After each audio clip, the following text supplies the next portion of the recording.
Originally called the Magic Cube, the puzzle was created by Erno Rubik, a professor at Budapest's Academy of Applied Arts and Design. Rubik often built geometric models, and one of them, a 27-piece cube, was marketed in Hungary in 1977. By 1980, it was frustrating millions of North Americans. It was licensed to the Ideal Toy Corp in 1980. One of America's longest-running doll lines, the Cabbage Patch Kids are soft sculptured doll-like creatures sold by Xavier Roberts. Roberts came up with the idea as a 21-year-old art student, when he utilized the quilting skills he learned from his mother and the historic technique of needle molding, to develop his own line of fabric sculptures. The dolls were first manufactured by Coleco, then Hasbro, Mattel and eventually Wicked Cool Toys. The Care Bears, a fictional group of multicolored bear characters, were originally created by artist Elena Kukarik in 1981 to be used on American greetings cards. The characters went on to become a toy fad in 1985, which then inspired TV programs and films. Today, there are 218 Care Bears. From action figures to bedsheets, many boys around the world had some sort of Teenage Mutant Ninja Turtle memorabilia. The heroes in a half-shell started out in comic book form and then moved on to become action figures, but the phenomenon really took hold as an animated series in 1987. Old action figures can sometimes garner some money with the right collector. It's no small wonder how Trivial Pursuit took off so quickly. Who doesn't love being able to voice their library of trivia knowledge in a socially acceptable setting? Created in 1979, more than 100 million units have been sold, 20 million sets were sold in 1984 alone, and the game has taken all kinds of different formats since. We all know who to call if there was something strange in our neighborhood. The songs from professional wrestling peaked in popularity in the 1980s. In 1987, WrestleMania 3 drew a then-record 93,173 people to the Pontiac Silverdome to watch Hulk Hogan bodyslam Andre the Giant. Another million fans watched the event on closed-circuit television spots at 160 locations, while yet another several million watched the pay-per-view event at home. From wrestling dolls to action figures to even lunchboxes, just about every home had something wrestling-related in it. This old fad might reside down an alley along memory lane, but slap bracelets used to adorn the wrists of nearly every kid on the block in the 80s for a minute. The Walkman originally debuted in 1979. And it didn't take long before everyone held one or had one on their hip. Sony sold more than 50,000 units in the first 2 months, and its popularity continued as it morphed to play CDs in the 90s. The MP3 player, however, ended the Walkman's reign in the 2000s. You likely had a few of these and other toys fall through a floor vent at some point. These finger monsters were just about everywhere in the 80s with kids.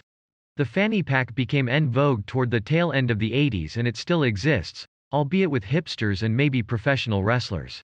It's hard to remember the convenience it provided or why someone felt it a necessary fashion accessory. As the US emerged from the economic downturn of the 70s and ushered in a new era of consumer spending in the 80s, nearly every house on the block started adding garage door openers. This laundry room from a 1984 issue of Family Handyman showcased a room for all seasons and included a sewing station. We'd be hard-pressed to find a sewing station in a laundry room nowadays, let alone in a home. This room also had a computer nearby to make it part hobby room too. You can already see the rise in plastic laminate coming into play. This wallpaper featuring colors of the rainbow will seem familiar for anyone growing up in the 80s. Maybe more so in the classroom, but it also appeared in a similar way in homes. Back in '84, Family Handyman highlighted a computer program that told you exactly how much wallpaper you'd need for a room. A bread box seems almost anachronistic these days, but they used to be a staple of the house. We showed people how to build this oak bread box back in 1983. There are a couple of things that make this room neat. One is the electric typewriter that many people had in their homes back in 1983, but there's another thing that's cool. Redwood patio furniture seemed all the rage back in the 80s and maybe even before that, too. We showcased this patio furniture set back in 1983. The modular design allowed for versatility in arranging the furniture and the lounge chair moved into different positions as well. If there's one thing we've never been short on, it's been patio furniture ideas. These chairs are similar to those the Brewer Chair Company produced during the decade and have long been a terrific vintage look for some people. Recipe boxes are kind of like family heirlooms as they, too, have become digitized. We created this see-through recipe box in 1983 to provide easy viewing while cooking and baking. Plus, the card wouldn't get dirty from handling while cooking or baking. Fresh squeezed orange juice used to be a chore in the 80s and juicers like this one were commonplace in homes.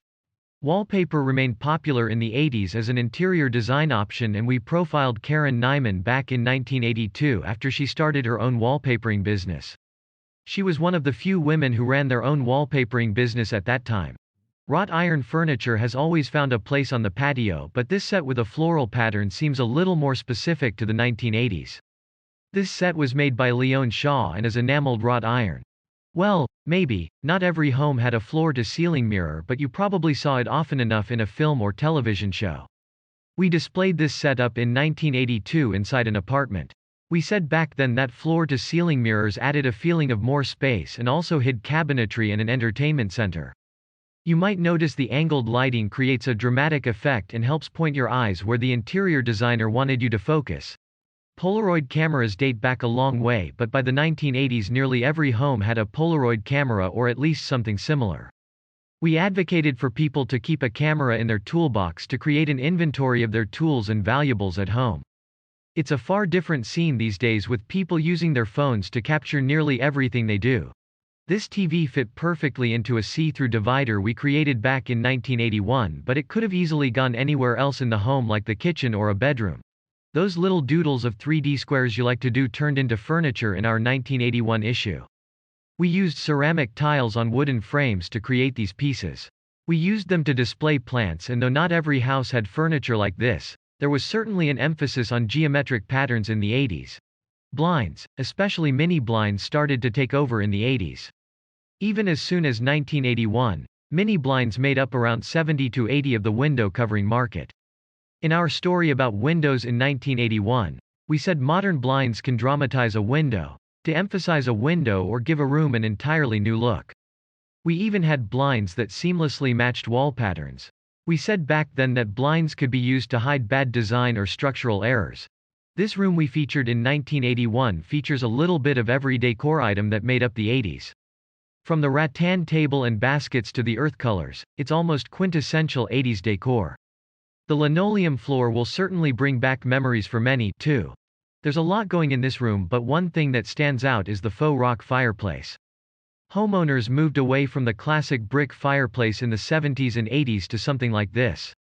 Then there's the ubiquitous track lighting in the room and vertical blinds on the sliding glass door. Nearly every edition of the chandelier in this dining room comes with a lot of brass and geometric glass. These types of chandeliers appeared pretty frequently in homes, just like the wallpaper in the background and the glass hutch. In this 1981 story we updated this dining room and added parquet flooring as well. We had the emergence of the Rubik's Cube, and it seemed once that caught on, it followed to our walls as wallpaper. In this 1981 story, we transformed a garage into a hobby recreation room for some additional living space. This hi-fi sound system came as part of the media room we designed in a 1981 edition of the magazine. In addition to the hi-fi, there was a projection TV, video disc player, VCR and turntable. Though you can't see it, rest assured there was track lighting, too. Back in '81 we figured a projection TV ran around $3,000, a VCR cost $800 and a videodisc player rang in around $500.